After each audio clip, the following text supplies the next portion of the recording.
नमस्कार मित्रांनो, पुन्हा एकदा स्वागत आहे तुमच्या सर्वांचं नवीन एका वीकली अनालिसिसच्या व्हिडिओमध्ये. वीकली अनालिसिस करूया बघा. सोमवारपासून कुठं आहे? सोमवार, ट्यूसडे आणि हा मंडे. ठीक आहे. हे बघा, हा दिवस आहे मार्च 3चा. वरती ब्रेकआउट केला मार्केटनं, PSYचा बाहेर ॲक्टिवेट झाले, पण कन्फर्मेशन कॅन्डल इथं मोठी आली. एंट्री बनवण्यात काय सुद्धा सेन्स नव्हता. त्यानंतर क्लोजिंग प्राईसचा ब्रेकडाऊन झाला. बऱ्याच लोकांनी इथं बाय डायरेक्शन एंट्री घेतली होती बघा. मी तर काय बनवली नव्हती पर्सनली एंट्री. इथं या इथं कॅन्डल किती 96 पिपची कॅन्डल बघा. इथं 26 पिपचं टार्गेट पण दिलेलं आहे.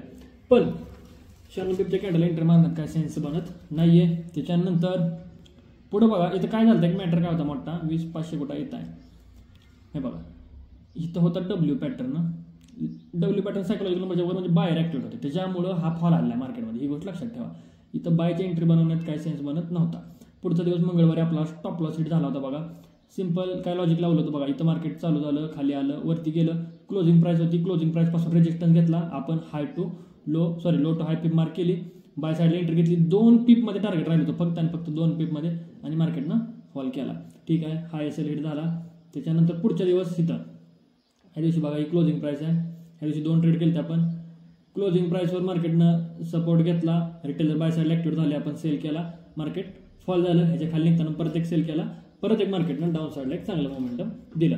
आता काही लोकांचं म्हणणं होतं की इथं बाय साईडला एंट्री मारली, असा पॅटर्न होता, बाय केला, रिटेस्ट मारलं, मग असं कशामुळे झालं बघा. इकडे बघा, इथं सायकोलॉजिकल नंबर आहे. सायकोलॉजिकल नंबरमुळे काय झालेलं आहे, इथं बायर आहेत मार्केटमध्ये. मग इथं रँडम रिटेलर बाय साईडला एंट्री मारायला चान्स आहे ग्रीन कॅन्डल बघून. मग त्यांना हाकलण्यासाठी मार्केट अजून एक रिटेस्ट मारला आणि मग अपसाईडला मोमेंटम केलं. हा बुधवार झाला. त्यानंतर गुरुवार, इथं ही वाला गुरुवार, हे बघा सपोर्ट, हे गुरुवार पण ट्रेड केला होता आपण. सपोर्टवरती मार्केट ओपन झालं आणि सपोर्टवरून सपोर्ट घेऊन गेलं. बऱ्याच लोकांनी फिप टाकलेली का तर रेजिस्टन्स पासून सेलिंग आली. रेजिस्टन्स पासून सेलिंग आली, मग इथं अशी फिप मार्क केली आणि इथं बाय साईडला एंट्री मारली आणि लॉस झाला. काय लॉस झाला? सपोर्ट पासून बाईंग आणि रेजिस्टन्स पासून सेलिंग. फिपचा एकमेव रूल आहे. असं जर होत असेल तर आपल्याला इथे एंट्री बनवायची नाहीये.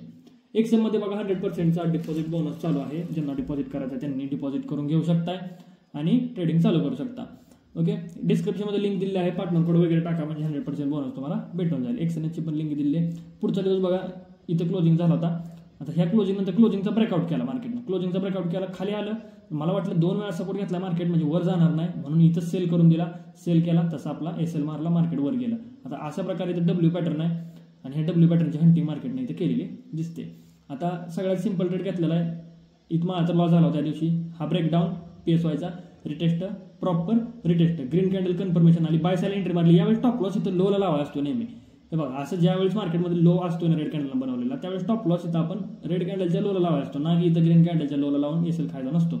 रेड कॅन्डलच्या लोला इथं स्टॉप लॉस लावायचा. 70 पिपचा एसएल येतोय, पण कॅन्डल नॉर्मल आहे आणि टार्गेट डायरेक्टली इथपर्यंत येणार आहे 240 पिपचं. 1:3.5 हा ट्रेड होता, पण मी काय घेतलेला नव्हता. अशा प्रकारे वीकली अनालिसिस आपलं एकदम परफेक्ट झालेला आहे बघा. फ्री लाईव्ह बॅच चालू आहे, ती जॉईन करून घ्या. कोर्स आहे तो पण बघून घ्या, शिकून घ्या, समजून घ्या मार्केटला, मग डिपॉझिट करा आणि मगच ट्रेडिंग स्टार्ट करा. ओके. व्हिडिओ कसा वाटला कमेंट बॉक्समध्ये सांगा. भेटूया नेक्स्ट व्हिडिओमध्ये.